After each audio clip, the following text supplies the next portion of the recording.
hear a number of different recordings and you will have to answer questions based on what you hear. There will be time for you to read the instructions and questions, and you will have a chance to check your work. All the recordings will be played once only. The test is in 4 sections. At the end of the test, you will be given 10 minutes to transfer your answers to the answer sheet. Now turn to Section 1. Section 1. You will hear part of a telephone conversation between a job seeker and a recruitment agent. First, you have some time to look at questions 1 to 6.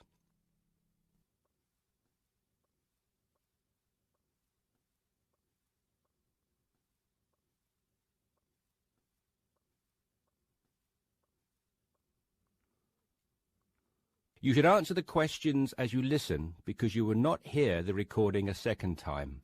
Listen carefully and answer questions 1 to 6. Yes, so that's Janet Thompson. Would you like me to spell it? If you wouldn't mind, thank you. Just the surname, please. No problem. It's Thompson. Great. Now, Janet, before we go through the openings I have here in front of me, might I just take a few more details to complete your profile on my system? Of course. What would you like to know? Well, let's start with your email address, please. OK, janthompson@hort.net. I see. Is that Jan as in Jan? No, that wasn't available. I had to make do with Jann. Here, let me spell it for you again, just to be sure. JANNTHOMPSON@hort.net. Much obliged. And could I ask, do you have your referee details to hand? Yes, what do you need? I need 1 work reference and 1 character reference from a friend or colleague. OK, for a work reference, there's Jane Foote. She's my former boss at Bermuda Girls' School, head of English. OK. My personal referee is Monica Carbody. Mon and I have been best friends since we met in Bermuda in 1991, when she was deputy head of English under Mrs. Foote. Perfect. And you mentioned, of course, that you're an English teacher, but are there any additional subjects you're qualified to teach? Yes, I have a diploma in special needs, and I can also do history to GCSE level. Very good.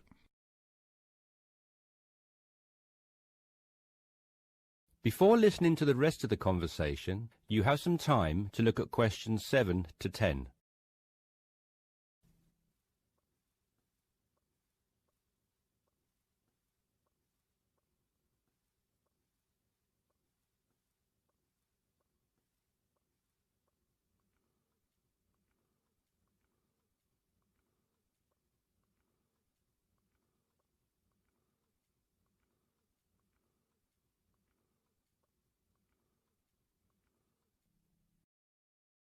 Now listen and answer questions 7 to 10.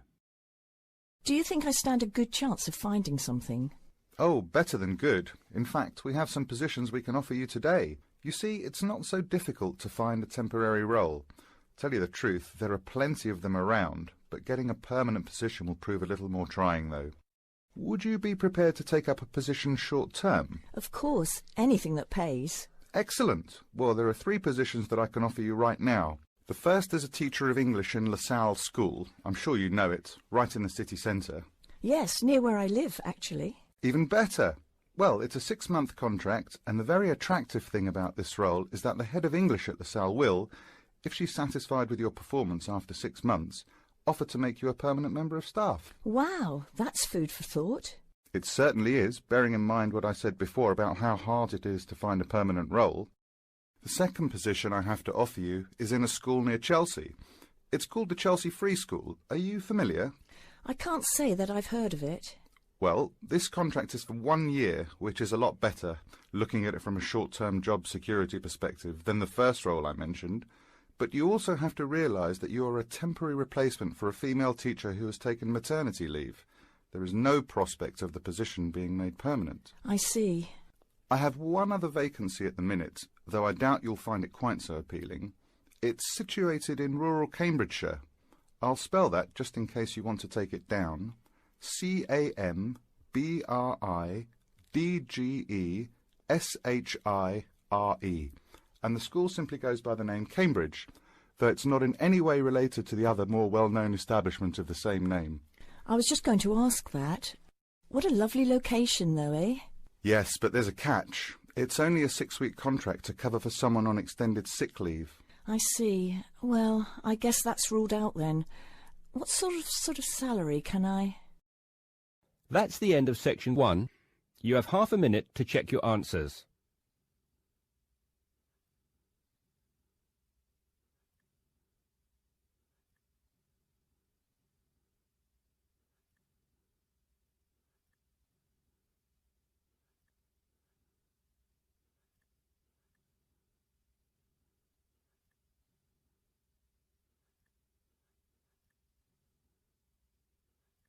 Now turn to section 2. Section 2. You will hear a flight attendant talking to passengers on an airplane. First, you will have time to look at questions 11 to 15.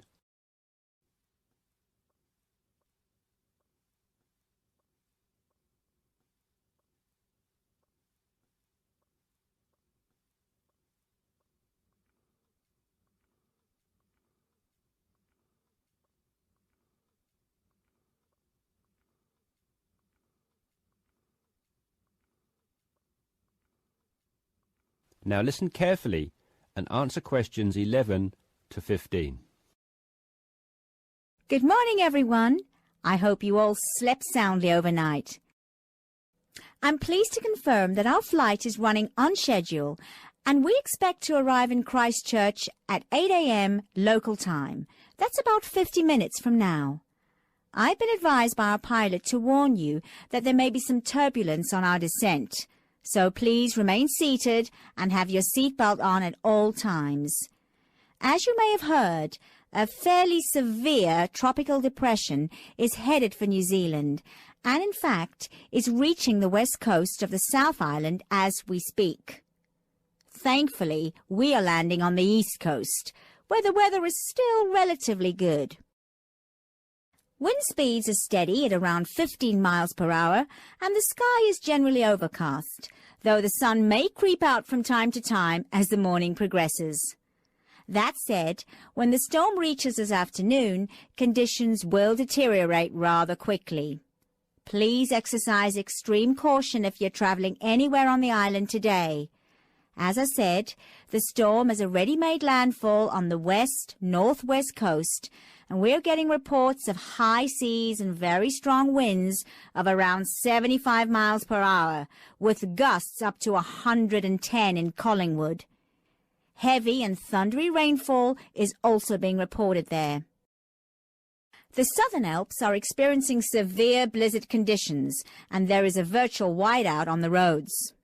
There are accumulations of up to 3 foot of snow already, so please, under no circumstances, be tempted to take the mountain road from Christchurch to Bluff.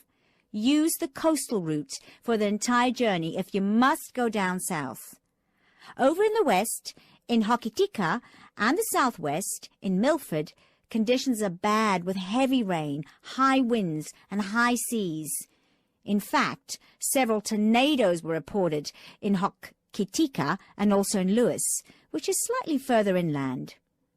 Also inland, on the northern edge of the Southern Alps, Arthur's Pass should be avoided at all costs. Roads are closed due to the heavy snowfall. Kaikoura has reported wind speeds of 45 miles per hour, with occasional gusts a bit stronger, but so far it has escaped the heavy rain. At present, it is windy and cloudy there. Before you hear the rest of the discussion, you have some time to look at questions 16 to 20.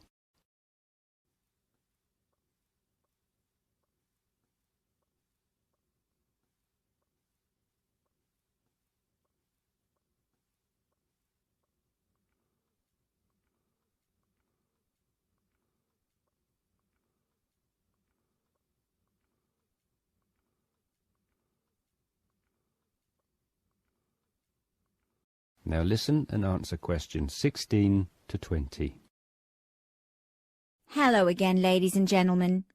We should be landing in approximately 10 minutes' time.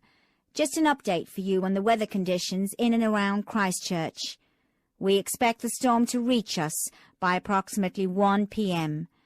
Town officials are closing all roads out of town as conditions are simply going to be too dangerous, with the risk of falling trees and flying debris too high. Roads will have officially been closed for 30 minutes by the time we land at 8 a.m. Passengers whose travel plans did not entail an overnight stay in Christchurch, we would like to extend our apologies to you on behalf of the Christchurch Town Council for the inconvenience caused. However, it is in the interest of safety that these steps have been taken. Those of you without accommodation should go straight to our customer service desk at the airport, where a council official will be waiting to take you to temporary shelters in the town. Those of you who are staying in Christchurch should go to your hotel and follow the instructions of staff there. It may yet be necessary to evacuate you down to the shelters as well. This decision will be made by hotel staff who are monitoring the situation very carefully. The storm has made a direct hit on the island. The storm eye is expected to arrive in Christchurch at about 4 p.m., after which a brief period of calm will be experienced. The western wall of the storm will then hit at approximately 4:30, and the extreme winds and heavy rain should have improved by about 7 p.m. All roads will be reopened from 9 p.m. onwards.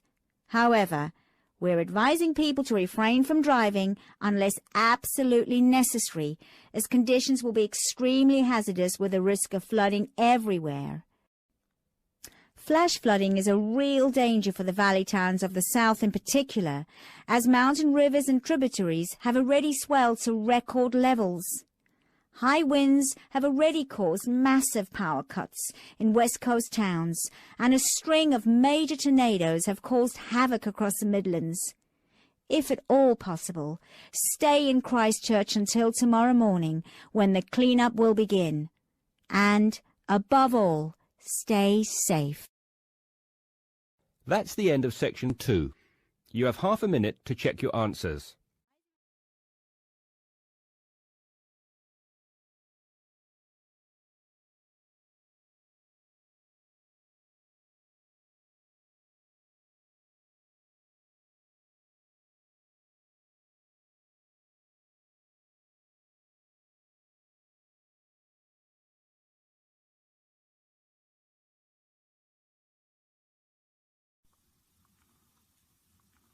Now turn to section 3. Section 3. You will hear a discussion between two psychology students and their tutor. First, you have some time to look at questions 21 to 24.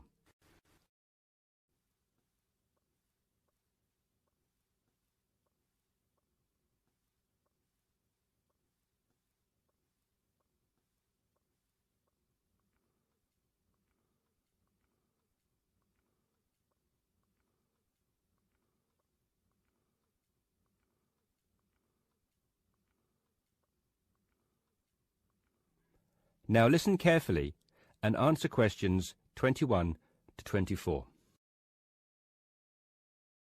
So, how did you find the lecture yesterday? Reasonably interesting, but he sort of rushed through Maslow's work, which, considering it's been covered before, is fine for everyone else except me, who missed the last lesson. Why don't you fill him in then, Tina? Me?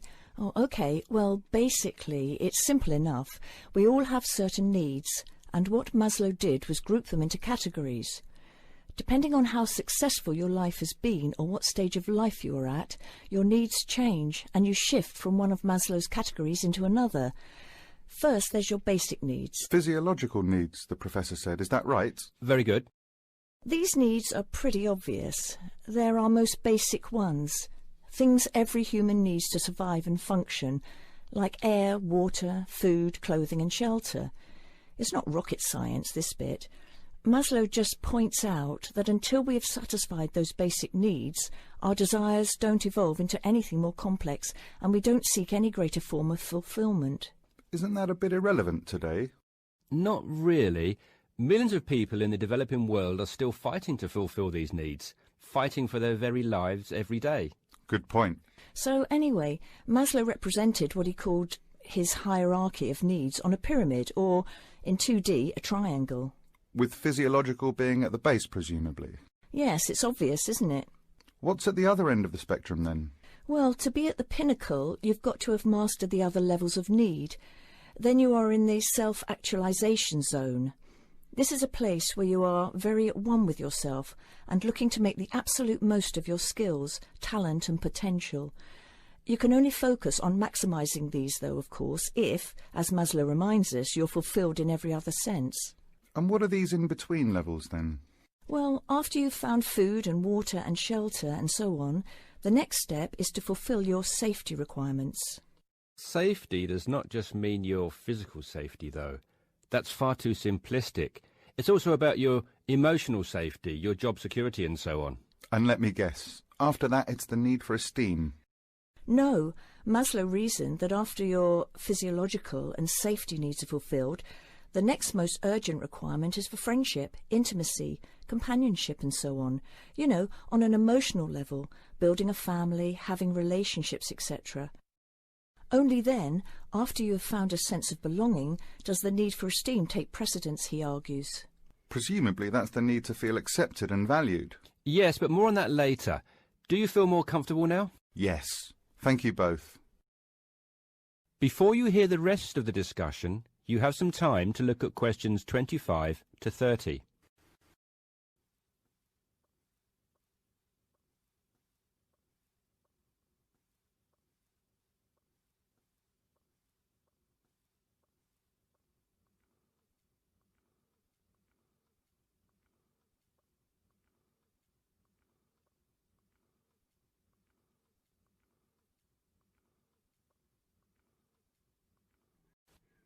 Now listen and answer questions 25 to 30.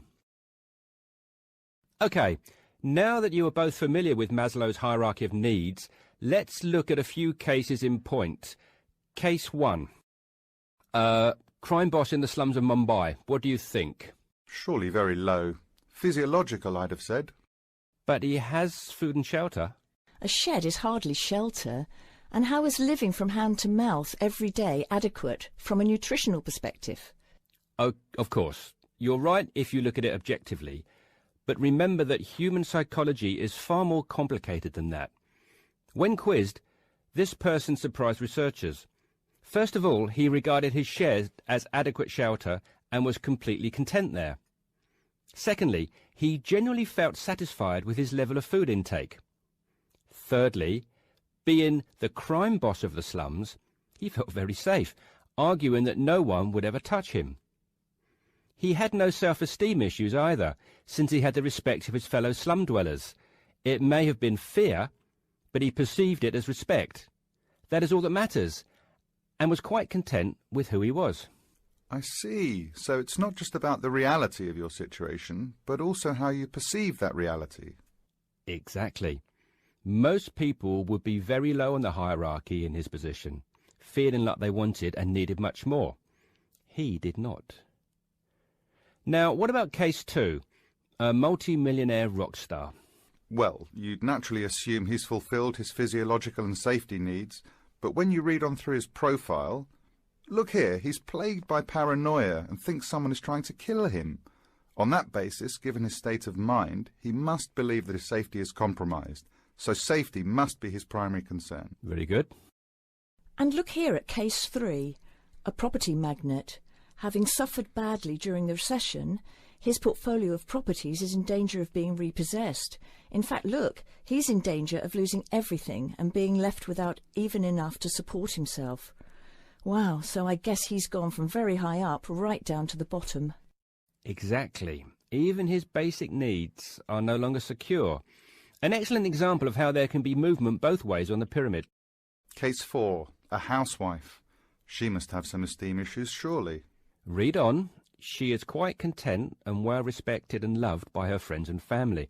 What's more, being a housewife is all she ever wanted to do, and she has excelled at the task. Therefore, forget esteem. This lady has maximised her potential in her eyes. She's right at the top. And case 5? A very sad case. It is what it is. There are always innocent victims of war, and he was left with nothing, not even a home over his head. Every day is a struggle to survive. How sad. And last but not least, case 6, another rock star, though a different story.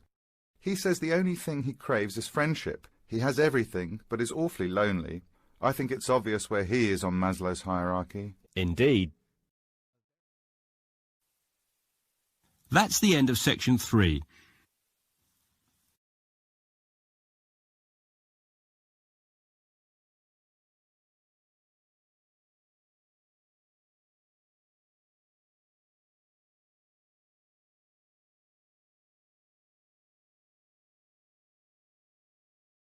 Now turn to section 4. Section 4. You will hear part of a talk about what happened at the Fukushima power plant after the March 2011 earthquake. First, you have some time to look at questions 31 to 36.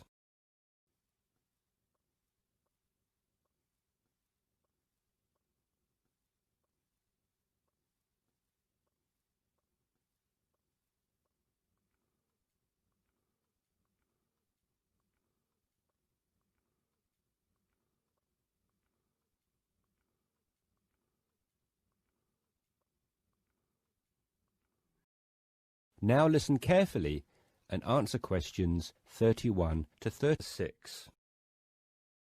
To really understand what went on at Fukushima after the tragedy, which was the March the 11th tsunami, I'm going to have to give you a brief introduction to nuclear power and an insight into how a nuclear power plant like Fukushima functions.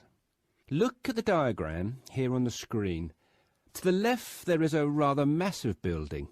This is known as the containment building, and it is, safety-wise, the most fundamental aspect of a nuclear power plant. Containment buildings are typically constructed of steel or reinforced concrete. The Fukushima one was made of a mixture of both. Notice the concrete domed roof, which was so prominent in the aerial photographs which were taken after the tsunami hit. The containment building is, of course, always completely airtight, to prevent leakage of radioactive material in the event of a malfunction or failure of plant systems. It should also be natural disaster proof, and Fukushima's was, given the regularity with which they occur in Japan, able to withstand huge magnitude earthquakes. It also withstood the giant tsunami which struck. The containment building itself, therefore, did its job, but more on this later. The containment building houses the reactor core, which is where all the nuclear reactions take place. You will also notice the 4 cooling rods. These rods can be raised and lowered as required to control reaction speed and soak up neutrons. Now, if you look to the right-hand side of the containment building, you'll notice the coolant system, which basically regulates the temperature of the core and prevents it from overheating. You have hot water from the coolant system flowing into the heat exchanger and cold water flowing back into the containment building. This hot water is then transferred through the feed pumps into the turbine hall, where it is harnessed to drive the turbines and generate electricity. But before the energy can be distributed into the national grid, it must be sent through a new conductor. And this is the function of the missing piece of the puzzle, the transformer. The transformer allows electricity to be conducted from the turbines into the national grid. And that, ladies and gentlemen, is how nuclear-powered electricity is generated, more or less. Before you hear the rest of the talk, you have some time to look at questions 37 to 40.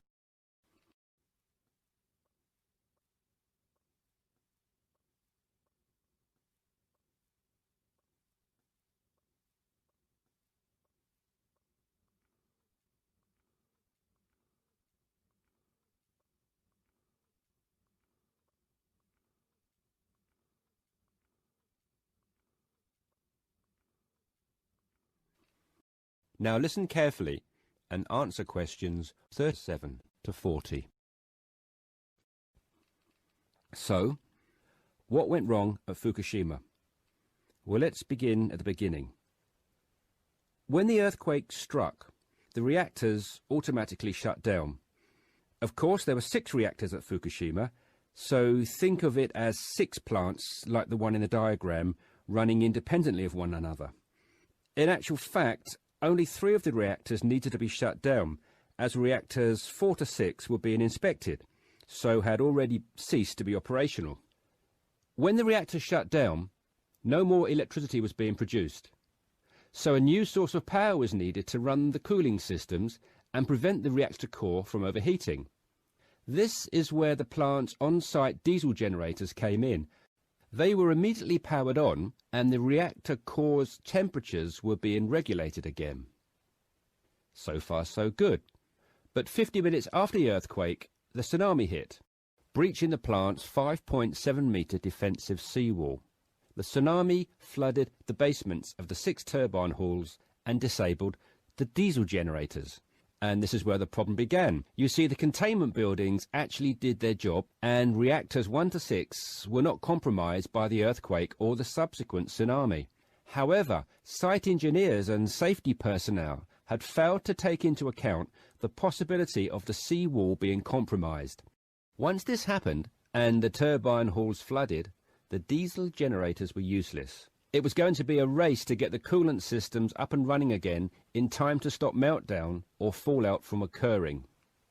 With the generators down, power was now being supplied by batteries with a life of no more than 8 hours each, the last resort the plant had in an emergency of this nature. Furthermore, inside reactor 1, even some of the batteries had failed. The reactor core was not being cooled sufficiently, and both temperature and pressure inside the containment building were rising. Eventually, a day after the tsunami, there was an explosion in the reactor building and the roof collapsed.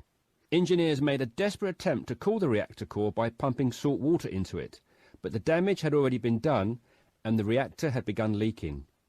It was confirmed later that same day that meltdown had occurred.